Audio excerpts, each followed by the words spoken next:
Voici la troisième partie sur 3 du tutoriel sur Blogger. Après avoir vu un peu le résultat que ça pouvait donner, après avoir regardé les coulisses d'un blog déjà existant, je vais créer un nouveau blog. Je suis dans mon tableau de bord. Donc, tant qu'on n'a pas créé de blog, ce serait évidemment vide ici. Je suis connectée avec un user Google. J'ai un bouton nouveau blog. Je clique.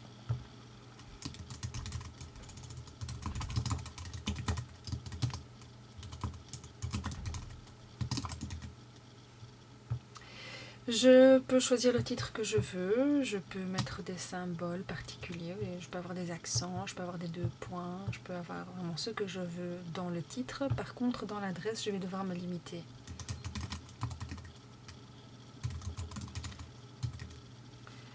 J'essaye une première formulation, il vérifie, voilà, cette adresse est disponible.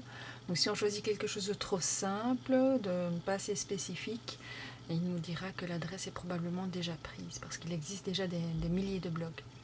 Après avoir choisi le titre et l'adresse, je choisis le modèle.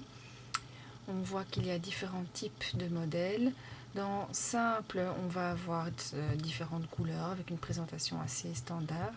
Si je prends un affichage dynamique, ce qu'il y a de particulier avec l'affichage dynamique, c'est qu'il va changer la façon de s'afficher en fonction de l'appareil sur lequel on consulte le blog. Donc affichage dynamique, ça va être un petit peu plus compliqué à prendre en main au début. Il vaut mieux prendre simple, et puis après on peut choisir dans simple la couleur qu'on préfère. Voilà, je vais prendre le simple de base, et je crée mon blog. Parce que sinon, il va, à chaque fois qu'on publie un billet sur un blog, il va demander si on veut aussi en faire la publicité sur son réseau social. Si jamais il a quand même déjà lié votre compte Google Blogger avec Google+, vous pouvez aller dans les paramètres de votre blog, demander qu'il n'invite pas à partager à chaque fois vers votre réseau social. Donc pour le moment, voilà, je retourne à mon tableau de bord, je vois que j'ai mon atelier cocktail numérique ici, atelier numérique qui est vide, il n'a aucun article. Je rentre dedans et cette fois-ci, je vais rajouter un article. Donc,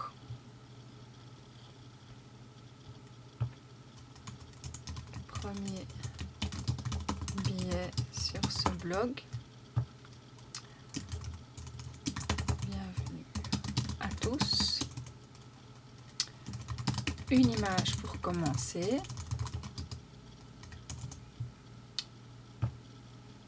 Je clique sur la petite icône image et je vais choisir afficher sur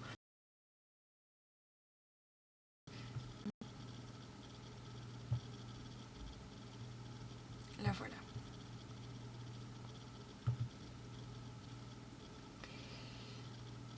Ok, il télécharge l'image. Je lui demande de l'ajouter.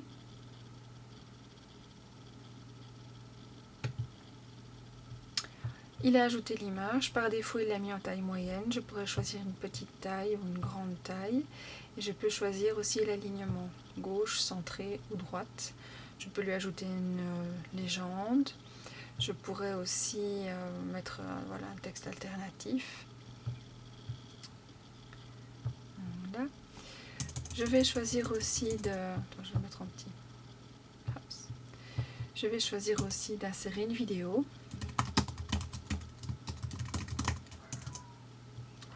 Donc pour vidéo, je vais aller sur le petit symbole insérer une vidéo. Depuis YouTube. Je vais même aller dans mes vidéos YouTube, vu que j'ai déjà mis en ligne des vidéos. Je sélectionne ajout de vidéo sur YouTube ici par exemple, c'est un autre tutoriel que j'avais créé. Et voici ma vidéo qui a été insérée. Je peux choisir de changer son alignement, mais aussi le mettre à gauche. Et pour finir, insertion d'un lien. Alors si je tape l'adresse, par exemple, je vais mettre l'adresse de quoi, weebly.com. Normalement, il devrait même voir qu'il s'agit d'une adresse internet, il le transformerait en lien. Bon, soit il le fait spontanément, soit je peux, moi, lui dire, tiens, ben, ceci, transforme-le en site, enfin en lien, pardon, en lien hypertexte. Si je clique sur associer, à ce moment-là, il le détecte, il le transforme en lien hypertexte sur lequel je pourrais cliquer. Je peux aussi cacher mon lien derrière un morceau de texte du blog. Donc je sélectionne le texte et là je clique sur associer et je vais pouvoir ici mettre le lien dans lequel le fait de cliquer ici sur le texte va mener. Donc http je mets l'adresse d'un des sites créés par Pierre. Voilà, weebly.com. Je peux tester ce lien, vérifier si je ne me suis pas trompée en encodant. Ok, c'est bon. Et je vais lui demander, quand je cliquerai dessus, qu'il l'ouvre dans une nouvelle fenêtre. Ok, donc je vois ici que le lien est caché derrière le texte et que je peux l'atteindre en cliquant ici éventuellement. Je peux aller le modifier si je le souhaite, changer le texte ou changer le lien vers lequel cela pointe. Donc ici je vais l'enlever. Donc j'ai inséré différents types de médias. Je choisis maintenant de publier et je vais tout de suite aller voir le résultat. Premier biais sur le blog avec l'image, avec la vidéo qui va s'ouvrir directement dans ma page de blog.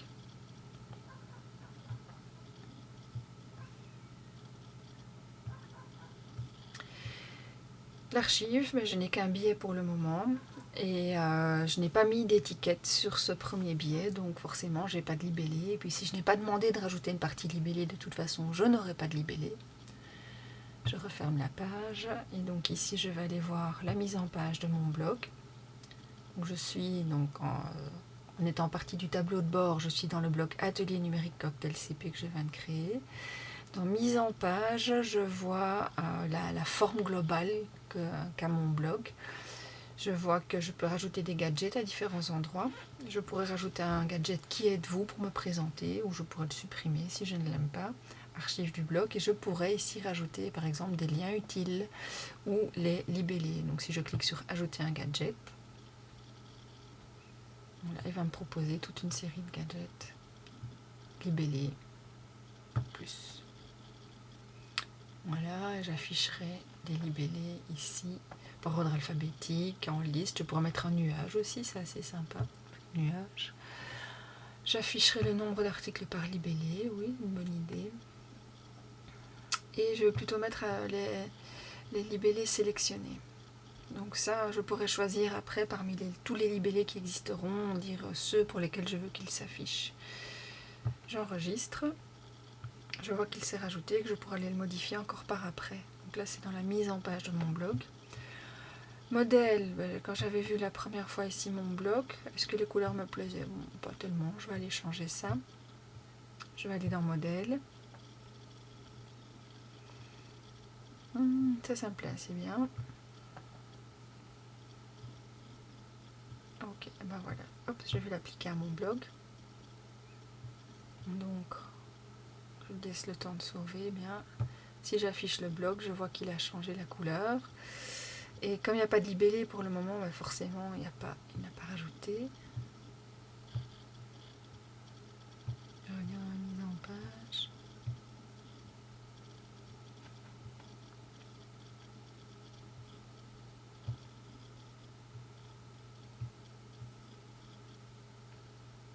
Il faut que je rajoute un libellé pour pouvoir voir l'effet. Je reviens dans mes articles. Premier biais sur le blog. Et je vais rajouter le libellé essai TIS CP. 3 libellés. Je mets à jour.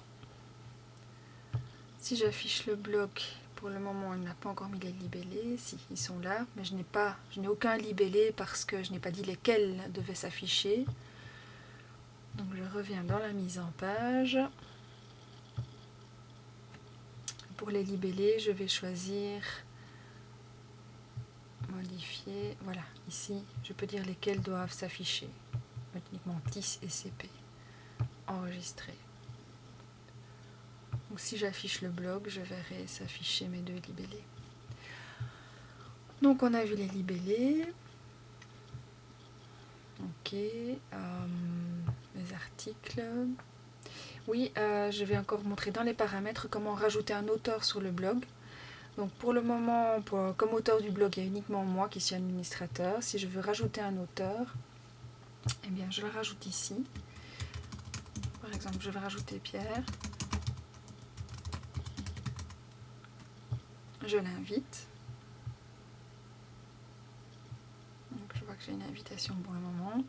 Et je vais encore me rajouter aussi avec mon autre compte Google.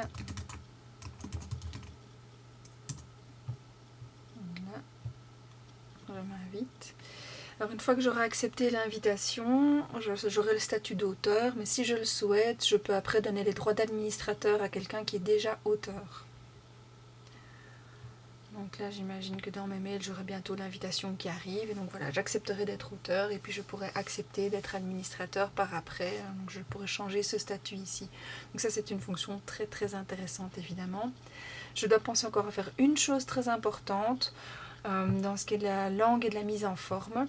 Dans les paramètres, je dois aller indiquer le fuseau horaire. Je peux changer la langue du blog si je le souhaite, donc ici je vais la garder en français, mais dans le fuseau horaire, je dois absolument aller indiquer le bon fuseau horaire. Par défaut, on a 8 heures de décalage. Pourquoi? Parce que par défaut, Google Blogger choisit le fuseau horaire d'où se situe la société Google aux États-Unis. Donc on a un décalage de 8 heures. Donc moi je vais évidemment revenir au fuseau horaire de Bruxelles ici. Et j'enregistre bien sûr mes paramètres. Ce sera très important pour la publication de mes billets, surtout si je souhaite publier des billets à un moment bien précis. Donc comme je l'ai montré dans l'autre vidéo, si je crée un nouvel article, apparaître demain. Voilà, maintenant si je veux le planifier, la date et l'heure que je choisirai sera au moins correcte.